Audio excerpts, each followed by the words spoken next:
इतना कहकर भगवान धीरे धीरे गायब हो गए। बुढ़िया कुछ समझ ही नहीं पाई और आसमान की ओर देखती रह गई। तभी उसकी नजर अपने पास रखे थाल पर पड़ी। वहां ताजा भोजन रखा हुआ था। मानिकपुर नाम का एक गांव था। उस गांव में एक गरीब विधवा बुढ़िया रहती थी। उसका नाम कौशल्या था। उसके पास न जमीन थी, न परिवार, न पैसे, बस थोड़े से बर्तन, फटी चादर और एक अलाव जलाने का कोना। गांव वाले उसे गरीब बुढ़िया कहकर बुलाते थे। हर सुबह वह गांव में निकलती, क्योंकि उसके घर में कमाने वाला कोई नहीं था। भूख के कारण वह रोज भीख मांगने निकल जाता था। बहू, भीख दे दो, घर में खाने को कुछ नहीं है। राधिका घर के भीतर से क्रोध पूर्वक बोलती है। आ गई भिखारी बुढ़िया फिर से भीख मांगने। आज भी आ गया भीख मांगने के लिए। राधिका गुस्सा से बाहर जाता है और बोलता है, भगवान ने तेरे हाथ पांव काम करने के लिए दिए हैं, भीख मांगने के लिए नहीं। दिन भर काम करने की जगह तू गलियों में भीख मांगती फिरती है। अरे बुढ़िया, मेहनत करने से डरती है क्या? दूसरों के टुकड़ों पर जिंदा रहना तुझे अच्छा लगता है? लेकिन कई बार लोग ताने भी मारते, फिर भी उसके चेहरे पर अजीब सी शांति रहती। गांव वालों की बातों से बूढ़िया का मन बहुत दुखी हो जाता है। वह चुपचाप सिर झुकाकर अपने छोटे से टूटे फूटे घर लौट आती है। घर पहुंचकर वह एक कोने में बैठ जाती है और आंखों में आंसू भरकर भगवान से कहती है, भगवान, यह मेरे साथ क्या हो रहा है? मैंने तो किसी का बुरा नहीं किया, फिर भी हर रोज मुझे भूख मिटाने के लिए लोगों से मदद मांगनी पड़ती है।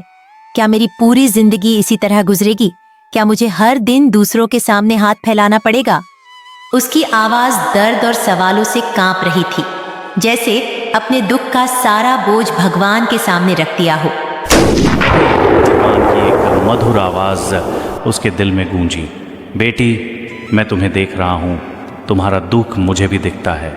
याद रखो, ये कठिनाइयां वो तुम्हारी परीक्षा है, न कि सजा। दुनिया में हर किसी के लिए राह आसान नहीं होती, लेकिन जो दूसरों की मदद करता है वह अपने कर्मों से हमेशा मजबूत बनता है।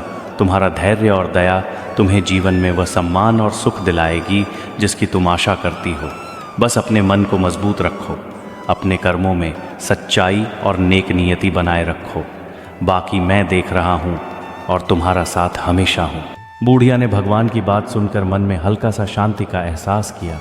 उसके आंसू अब आभार और उम्मीद के थे, डर या दुख के नहीं। इतना कहकर भगवान धीरे धीरे गायब हो गए। बुढ़िया कुछ समझ ही नहीं पाई और आसमान की ओर देखती रह गई। तभी उसकी नजर अपने पास रखे थाल पर पड़ी। वहां ताजा भोजन रखा हुआ था। बुढ़िया यह सब देखकर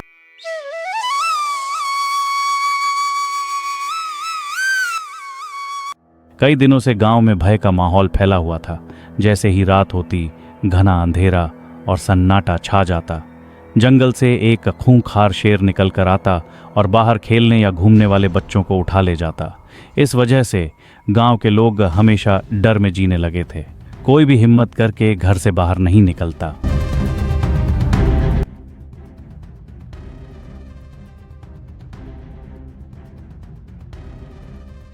सुबह गांव के लोग चौपाल पर इकट्ठा हुए। सबके चेहरे पर चिंता साफ दिखाई दे रही थी। राजू ने कहा, हमारे गांव को किसी की बुरी नजर लग गई है, तभी तो एक के बाद एक मुसीबत आ रही है। जब यह बात उस गरीब बुढ़िया ने सुनी तो उसके मन में दया उमड़ आई। उसने अपने लिए कभी चिंता नहीं की, पर गांव के मासूम बच्चों के लिए उसका दिल पिघल गया। बुढ़िया ने ठान लिया कि चाहे उसकी जान ही क्यों न चली जाए, वह शेर का सामना करेगी। रात होते ही वह अकेली जंगल की ओर बढ़ी। उसकी आंखों में न डर था न कोई स्वार्थ। जैसे ही शेर दहाड़ता हुआ आया, बुढ़िया ने साहस जुटाकर उससे मुकाबला किया। लंबी जद्दोजहद के बाद बुढ़िया ने उस शेर को मार गिराया और गांव को उस डर से मुक्त करा दिया।